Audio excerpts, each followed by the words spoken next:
If you were abused or neglected as a kid and you're struggling with your life today, I want to give you some information that could completely change your life.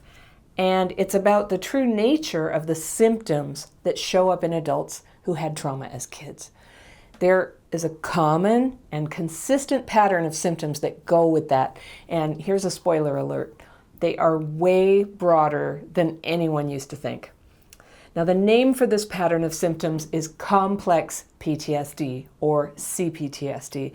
And I'll tell you what that is. I'll tell you the signs that you might have it, and if you do, what you can do about it. Now, it is a very recent development that CPTSD has been defined and understood at all. And if you were affected by abuse and neglect when you were little, you very likely have some of the symptoms, and you've probably been blamed and judged and criticized for these symptoms, which of course you had no control over. And because there were no answers, you probably blamed yourself more than anyone did. So if you're like me, you're going to find this news to be hopeful and vindicating. When I learned about CPTSD, it freed me from blame and self-attack for having what we now know are very normal signs and symptoms when something not normal happened to you as a kid. Here's the thing to remember. It is not your fault that you were hurt when you were little. You probably thought it was just you, right? But keep listening. See if you identify and then let it in. You're normal. You're having a normal response to trauma. You're not stuck like this, and I'll show you how to start healing starting today. Okay, so what is complex PTSD? Everyone knows that bad things like being poor or bullied or abused or neglected or seeing violence in the home, getting abandoned, or being raised by someone who's mentally ill or addicted or an alcoholic. Those are all things that damage kids. And when those kids grow up, that's me, and maybe it's you too, there are usually some telltale signs. If you came to this channel, you may already have a pretty good idea that harsh events in your childhood made certain things a lot harder for you than for other people. Maybe you struggle with your emotions, or you've been in poverty all your life, or you're flat out depressed and the usual solutions don't seem to work for you. They work for other people, but not you. That happened to me.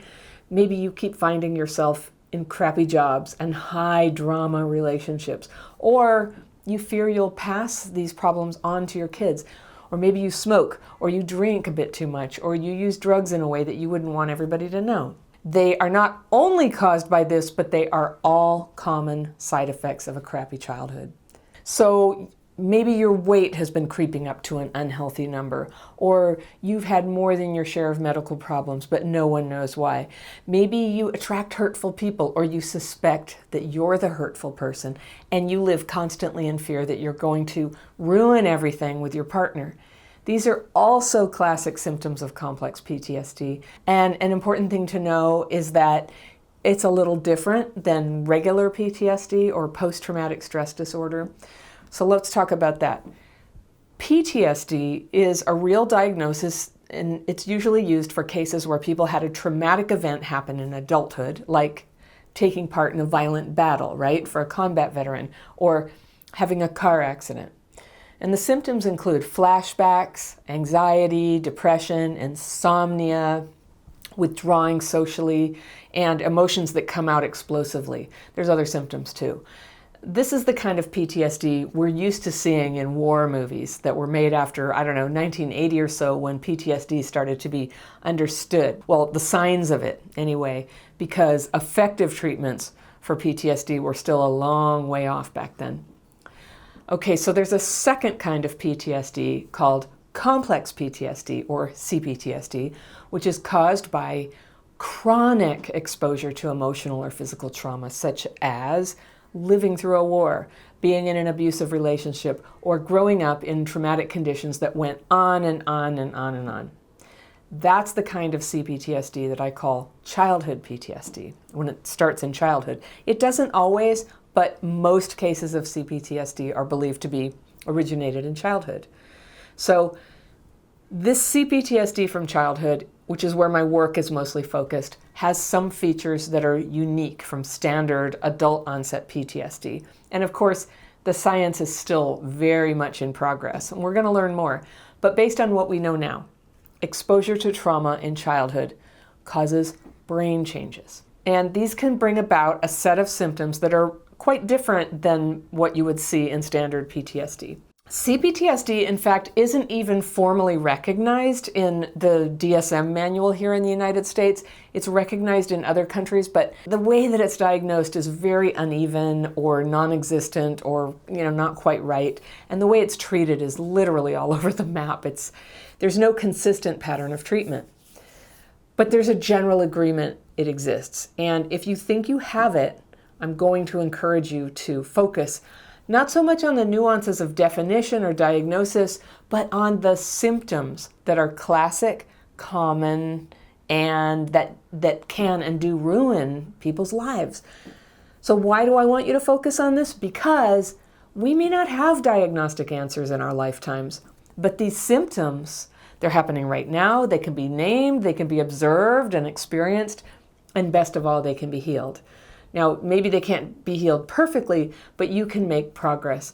And the means for healing them is largely something that you can learn and manage yourself. But if you're going to heal your symptoms, it's important to understand what trauma does. And the effects are a lot more broad and diverse than we used to think.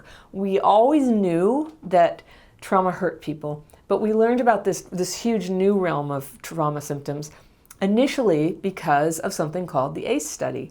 So there is a lot of research going on in the area of childhood trauma and what happens because of that. But the ACE study has kind of become the standard index for measuring the long-term impact of childhood trauma.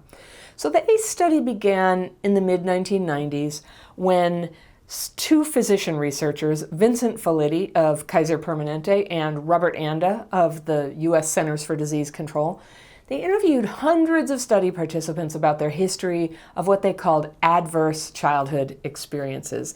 Adverse childhood experiences, ACE, get it? The ACE study. So Felitti and Anda created a survey that asks about each of these experiences. Respondents gave themselves 1 point for each experience on the list they checked as a yes. So a person's ACE score is somewhere between 0 and 10.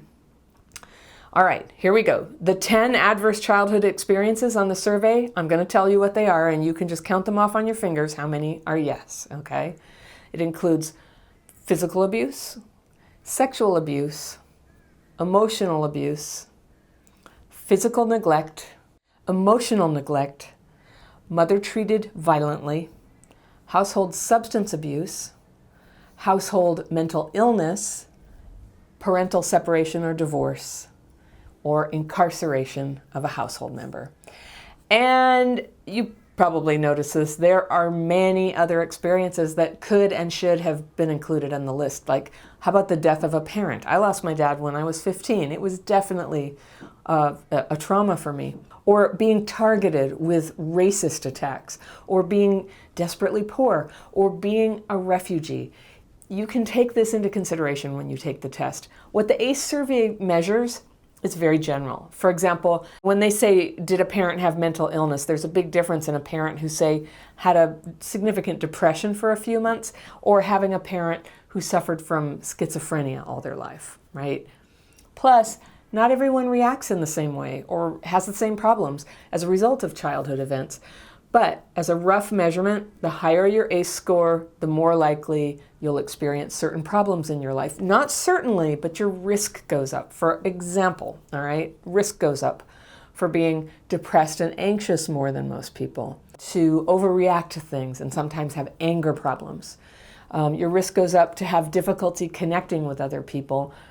You might have either shallow relationships or no relationships. You have a higher risk of being a violent person or becoming a victim of violence. You are more likely to be incarcerated. You could more easily become overweight, especially if there was sexual abuse in your past. Oh boy, a lot of us were not so great at the whole first get married and then have kids thing. I had kids first. We have sex younger. We're more likely to have an unintended pregnancy or abortion. We get stuck in unfulfilling relationships or even abusive ones, and we have trouble detecting when potential partners are dangerous or don't care about us or are unavailable.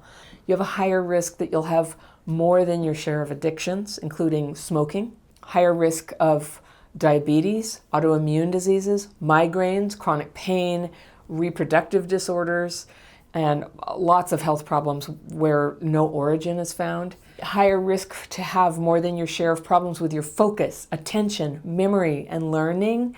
And we're more likely to have money problems or to be poor. And because all these symptoms can so easily overwhelm our lives, we're at high risk for playing it small in life. Just avoiding the kinds of risks that are required to, get an education, start a family, have a relationship, start a business, or to get out of the oppressive conditions that gave you CPTSD in the first place. That fear of not being able to deal, that's what keeps us stuck. So ACEs are very big right now in healthcare and social services. Professionals are really excited to have a better way to understand what the heck is going on with people like us, why we seem to have a harder time than other patients of theirs, why we get sicker, why we don't seem to be able to consistently follow through with healthy behaviors that we know will help us, that we said we would do, that we really believed we would do, and then we don't. Or why we make some of the same mistakes over and over again. Do you do that? Oh my gosh. A lot of agencies are changing around their services to try to do a better job of hearing us and helping us. And this, in my opinion, is a miraculous development. This is so welcome and needed. So if you've never taken the survey, there's a link to it in the description section below the video, along with one of my quizzes where you can read through 20 common childhood PTSD symptoms and see if you think that early trauma might be affecting you now. So if you sign up, I can send that to your email. And in the meantime, I have lined up this video right here so you can keep learning about CPTSD. Totally important. Enjoy.